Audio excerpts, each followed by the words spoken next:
Sabe o que pode causar dependência na gente? Praticamente tudo.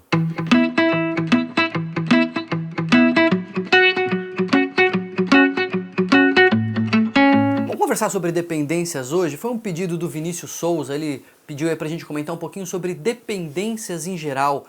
Até pra gente entender um pouco a diferença do que é necessidade, do que é dependência, do que é vício. Em inglês, às vezes, eles têm palavras diferentes para addiction, dependence, e fica mais fácil de eles transmitirem um conceito diferente do que o que a gente usa quando a gente fala assim, agora o sujeito ele é dependente de um remédio. Vamos pensar em primeiro o que pode viciar e por que eu digo que qualquer coisa pode viciar um ser humano. Vira e mexe aparece um vício novo, né? Então a gente sempre soube dos vícios em drogas, então a gente sabia que as drogas podiam causar dependência e as pessoas podiam ficar viciadas, drogas lícitas, drogas ilícitas, cigarro, álcool, maconha, cocaína, enfim.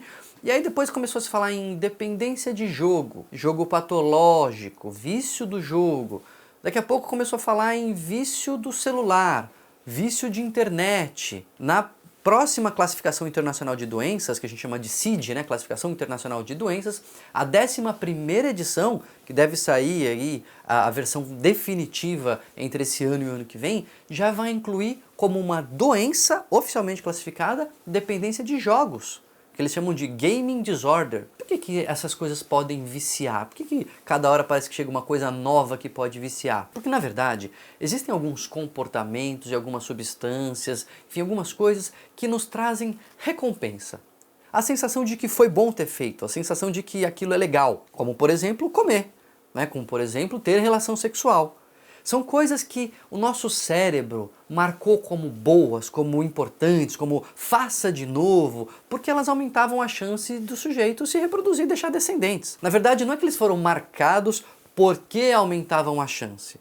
É que assim, o sujeito que não dava bola, que não ligava para comida, que não se importava em se reproduzir, que não tinha prazer no sexo, por exemplo, ele comeu menos, ele fez menos filho, ele não passou para frente esses genes que não ligavam para essas coisas. Entende? Então, o sujeito que tinha mais voracidade, que gostava mais de comer, que tinha mais prazer nas relações sexuais, ele, logicamente, deixou mais descendentes e passou adiante essas características. Então, todos nós somos descendentes de gulosos, por exemplo, né? Somos descendentes dessas pessoas que tinham prazer, enfim, que tinham mais essa tendência a ter comportamentos que aumentavam a chance de se reproduzir e deixar descendentes. Agora, não é só comida e nem só sexo que nos dão prazer. Outras coisas que a gente foi criando no nosso dia a dia, elas trazem prazer. As drogas, muitas vezes, elas artificialmente acionam esse mecanismo de recompensa diretamente no cérebro. A cocaína, por exemplo, ela dá um pico de dopamina, que é um dos neurotransmissores que marca isso como importante, como faça de novo, sem que a pessoa faça nada. Ela só usa a cocaína e de repente o cérebro fala, faz isso de novo, repete, repete. Isso já, pronto, é um mecanismo de dependência e forte dependência. O crack, né, que é aquela substância análoga aí à cocaína, aquela mistureba que se usa muito nas ruas, tem uma absorção direta no pulmão e rapidamente dá esse pico de dopamina, levando o cérebro a querer fazer de novo. É muito interessante que em pouco tempo as pessoas perdem completamente o prazer. O crack muitas vezes não dá prazer algum, mas a pessoa tem aquela urgência, aquela necessidade de usar de novo, tem que usar, mesmo sem prazer. Essa descarga de dopamina que força praticamente a pessoa a fazer isso. Agora, outras coisas que nos dão prazer, que nos dão essa sensação de recompensa, podem ser vítimas, digamos assim, de um descontrole do cérebro. Então, tem pessoas que se sentem, por exemplo, viciadas em chocolate. Não existe exatamente um vício em chocolate. Aí você fala, Daniel, porque você não me conhece, eu sou viciado, eu sou dependente. Então, existem pessoas que têm essa necessidade muito grande, às vezes, de jogar realmente videogame.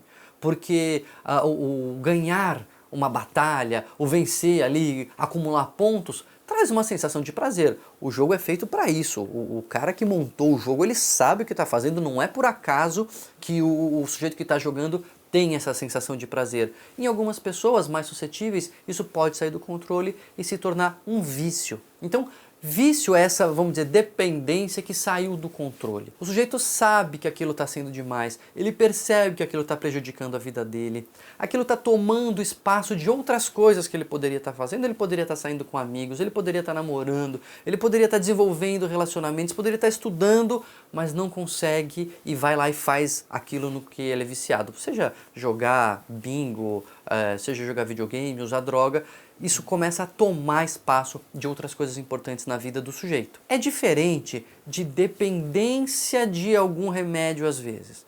Por exemplo, a gente sempre dá algumas analogias aqui do hipertenso que depende do remédio para pressão alta. Do míope que depende do óculos, do diabético que depende da insulina.